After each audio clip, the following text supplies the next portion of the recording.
At the family barbecue, I tried to be light. "I can't wait for our vacation," I said. My dad laughed first. "It's only for family without you." The patio roared. My sister snorted.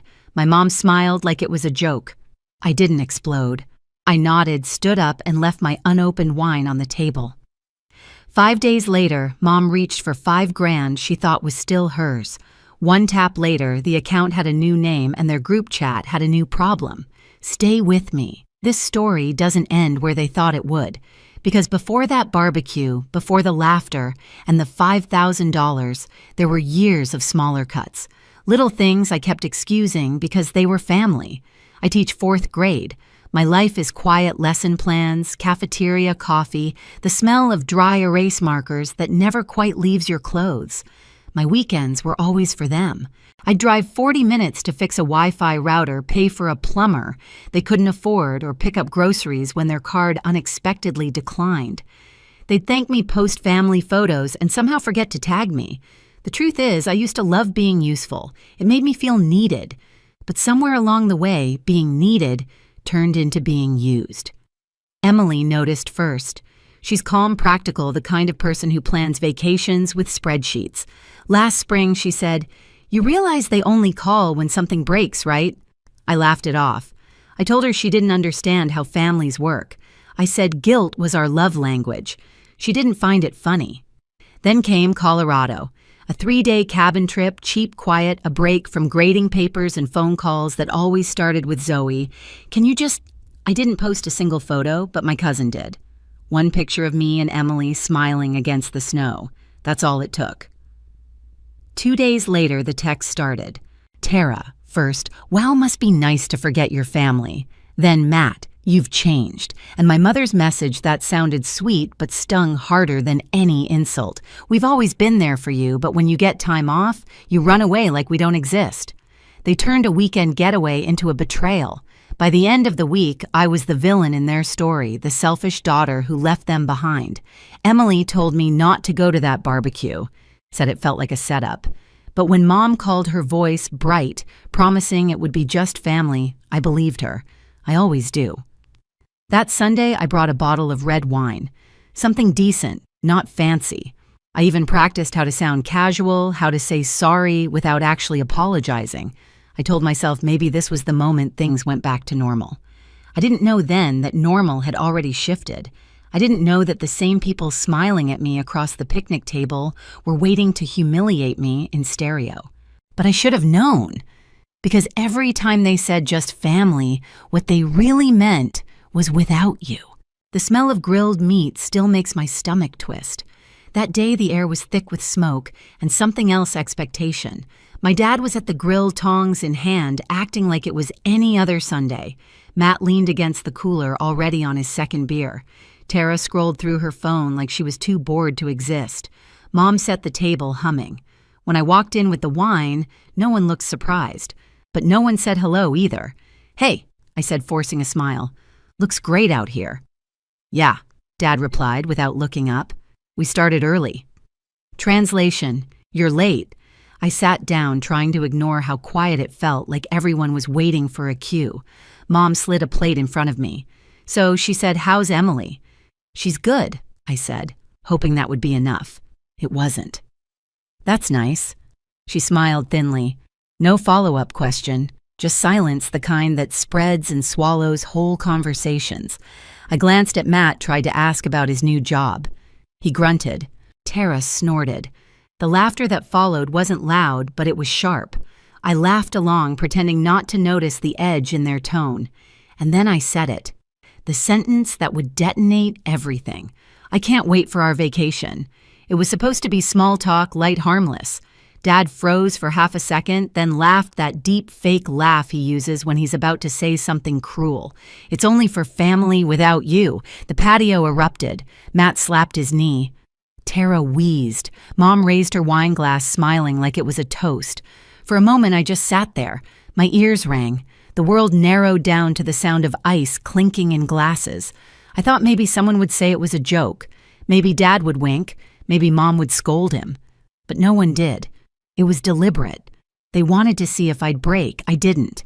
I looked around the table, my family, every one of them laughing like my exclusion was entertainment. I felt heat crawl up my neck, then something colder realization. This wasn't the first time they'd humiliated me, but it was the first time I saw it for what it was. A performance. They needed me to stay small, apologetic, useful, and the easiest way to keep me there was to remind me that no matter what I gave, I'd never really belong. So I gave them what they didn't expect. Silence. I nodded once, calm. Got it, I said, my voice steady. Then I stood up, left the bottle of wine untouched on the table, and walked away. The laughter faded behind me, replaced by the buzz of cicadas and the dull thud of my heartbeat. In the car, I sat for a long time before turning the key. My hands were trembling not from anger, but from something sharper, clarity. I had spent years paying their bills, covering their gaps, fixing their chaos. And in one sentence, they told me exactly where I stood. Outside. By the time I got home, my phone was already buzzing with messages. You know Dad was kidding, right? Don't be dramatic. You always ruin things. I didn't reply. Instead, I opened the banking app, the joint account I had stupidly left active after years of helping with their emergencies. The balance blinked back at me. I thought about closing it right then, but I didn't. Not yet. Some part of me wanted to see how far they'd go once they realized I wasn't reacting. It didn't take long. 5 days later, my phone lit up with a new notification. Withdrawal attempt, $5,000. That was the moment the humiliation turned into something else. Something quiet, sharp, and certain. If they wanted me out of the family, I'd give them what they asked for. Completely. The notification sat on my screen like a punchline. Withdrawal attempt, $5,000.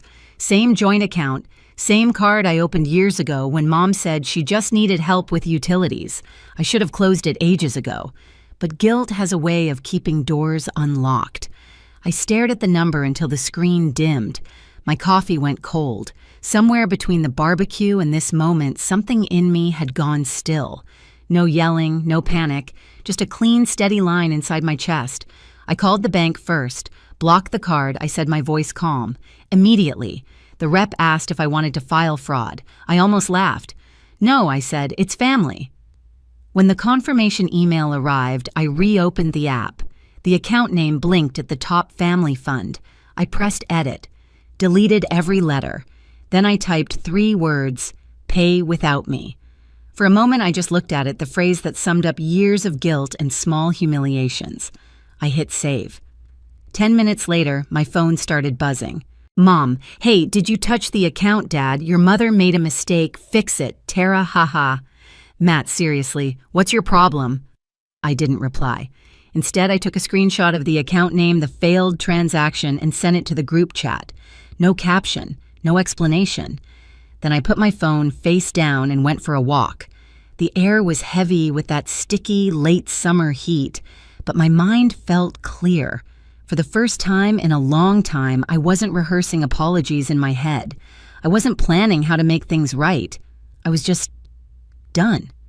When I got back, the group chat had exploded 40 messages deep.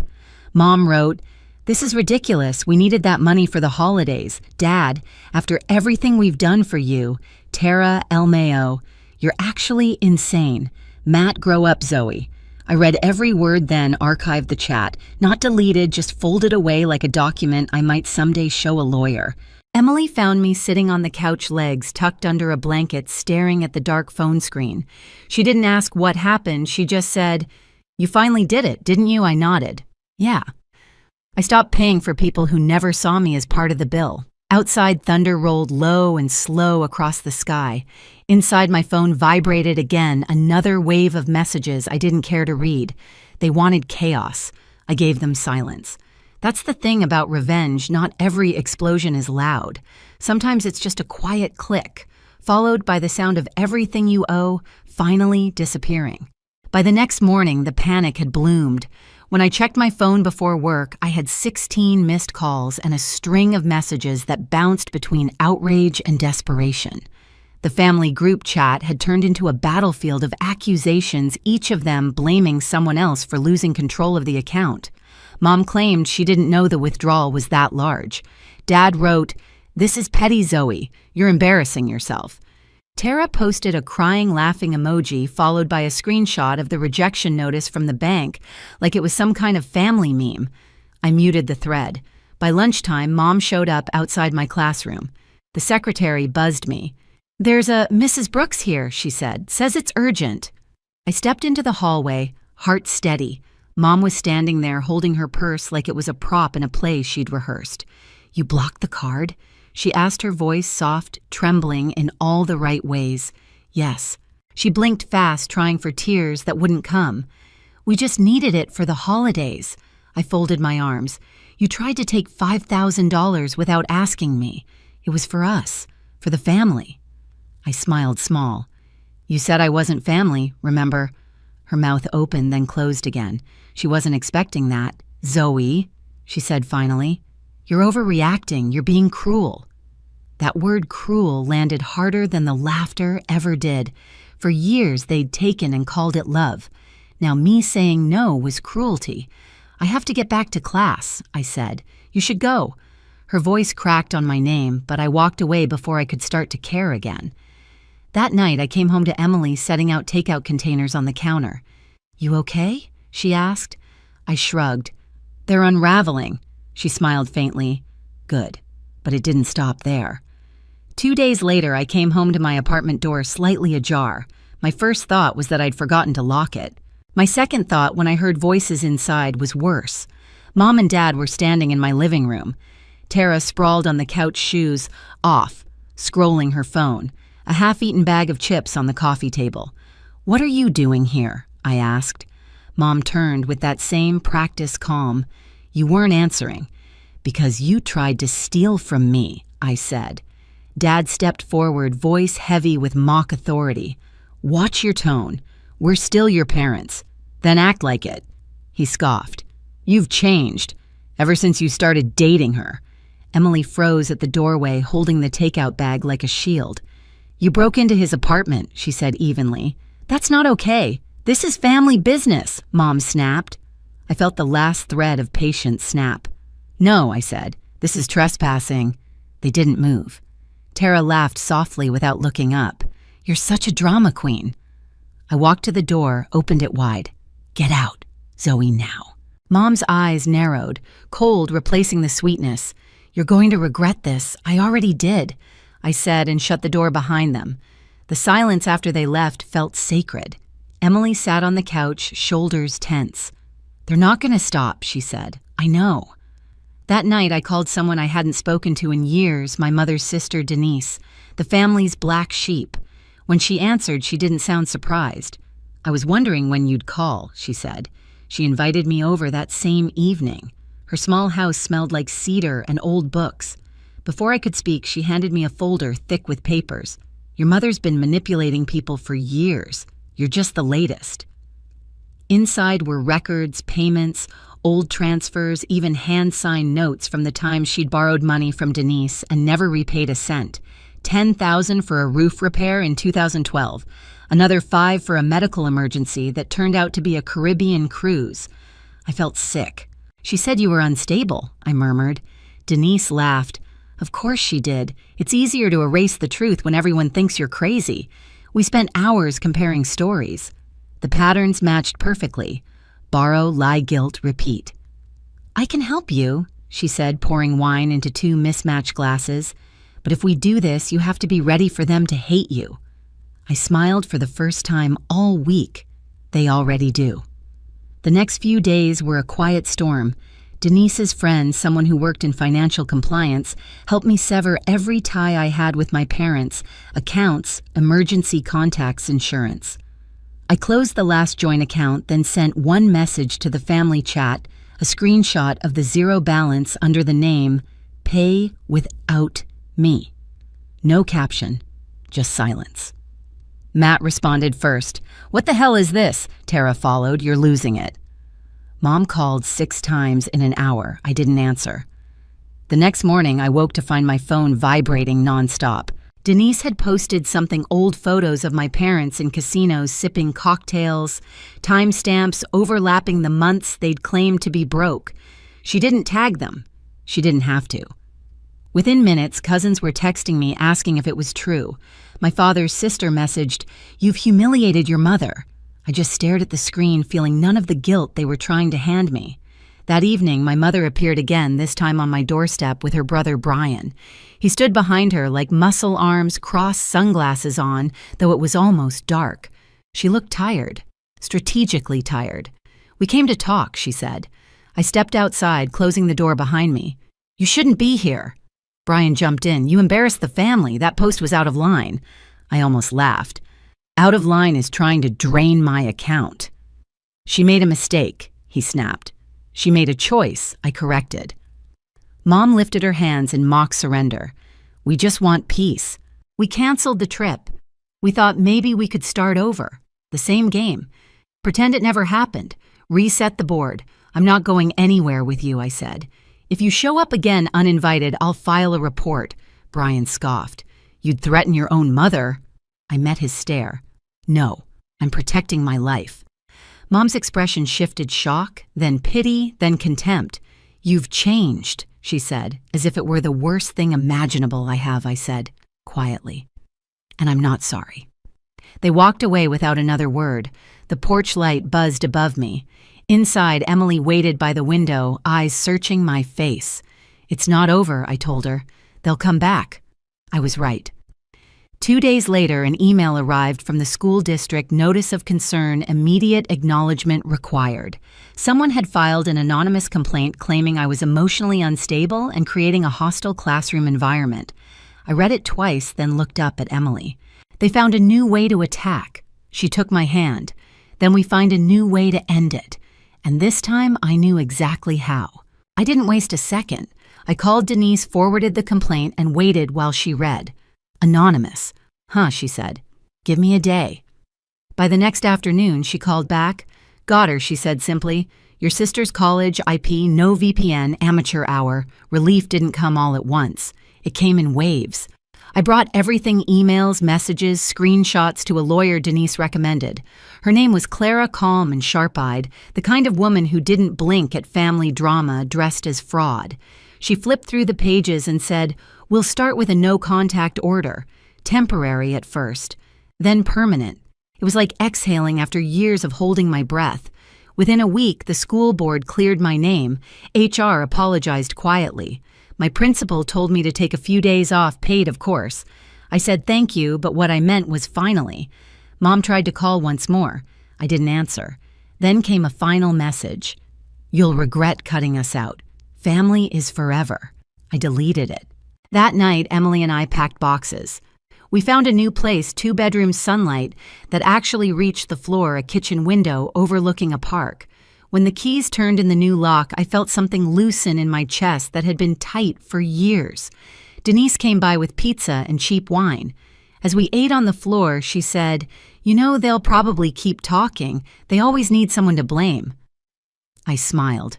Let them. I'm not in the story anymore. Later, when the last box was unpacked, I opened my banking app one last time. The account still read, "Pay without me." I didn't change it back.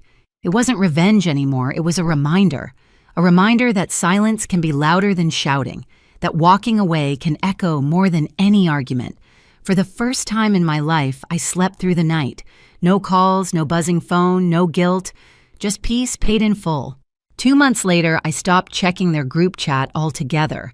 Actually, I didn't just mute it, this time I deleted it. No final message, no goodbye, just gone. The quiet was strange at first. No more fake emergencies, no more guilt disguised as love. The kind of silence that once felt heavy now felt like freedom. On a Friday night, Emily and I sat on the balcony of our new apartment, a pizza box between us, cheap wine in our hands. The city lights flickered below, warm and distant. "You ever think they'll apologize?" she asked. I shook my head. "They'd have to believe they did something wrong." She smiled. "Then I guess you already won." I looked down at my phone. No missed calls, no unread messages, just the words I'd left behind in that frozen account, "Pay without me." For once, I didn't feel angry. I felt free. They said I wasn't family. Maybe they were right, because family shouldn't make you beg to belong. So tell me, if the people who call you family keep taking until there's nothing left, would you finally make them pay without you?